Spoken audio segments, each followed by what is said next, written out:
नमस्कार, मैं हूं मंटू कुमार और आप देख रहे हैं खबर फास्ट डिजिटल। पाकिस्तान के लिए सिंधु जल संधि एक जीवन रेखा थी जो युद्ध, परमाणु खतरों और कूटनीतिक विफलताओं के बावजूद भी बहती रही। 1960 में हुए इस समझौते के तहत ही पाकिस्तान को भारत से होकर गुजरने वाली सिंधु, झेलम और चिनाब नदी का पानी मिलता है, लेकिन अब भारत ने इस पर रोक लगा दी है।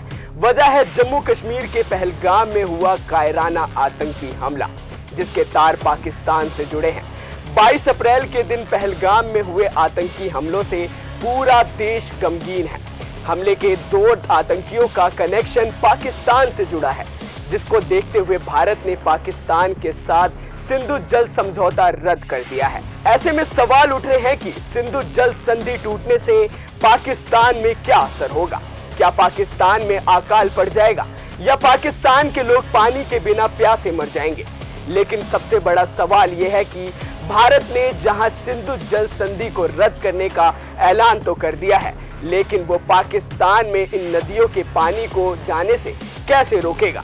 इस वीडियो में इसी पर चर्चा करेंगे। भारत के ऐलान से एक बात तो तय है कि पाकिस्तान पहुंचने वाली नदियों का पानी रुकने से वहां भारी जल संकट पैदा होने वाला है। ये बात दूसरी है कि इसका पाकिस्तान पर असर तुरंत दिखाई नहीं देगा। पाकिस्तान में गेहूं की खेती बड़े पैमाने पर की जाती है। अगर भारत धीरे धीरे सिंधु और उसकी सहायक नदियों का पानी रोकता है तो इसका असर पाकिस्तान में होने वाली गेहूं की खेती पर पड़ेगा। पानी की कमी से पाकिस्तान में गेहूं की फसल या तो बर्बाद हो जाएगी या फिर उसकी पैदावार में गिरावट आने से वहां गेहूं के दाम बढ़ जाएंगे, जिसका सीधा असर पाकिस्तान की आम आवाम पर पड़ना निश्चित है। पाकिस्तान में इस समय बिजली की आपूर्ति बहुत ज्यादा हद तक जल विद्युत पर निर्भर है। पाकिस्तान में ये जल विद्युत तरबेला, मंगला और दूसरे जलाशयों से बहने वाले पानी से पैदा की जाती है।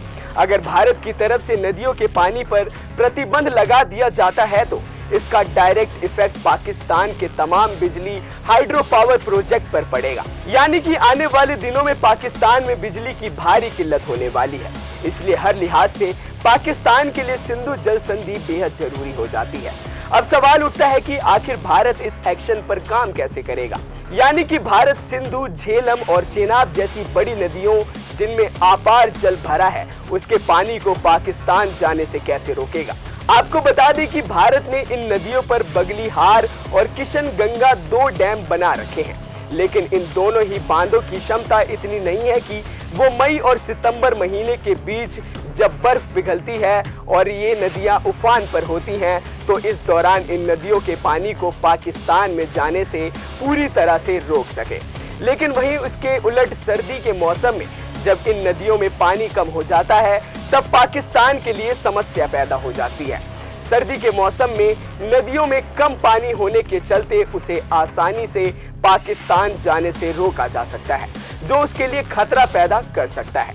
मतलब साफ है कि पाकिस्तान की भाषा में ही सबक सिखाने के लिए भारत को अपनी स्ट्रेटेजी को और मजबूत करना होगा।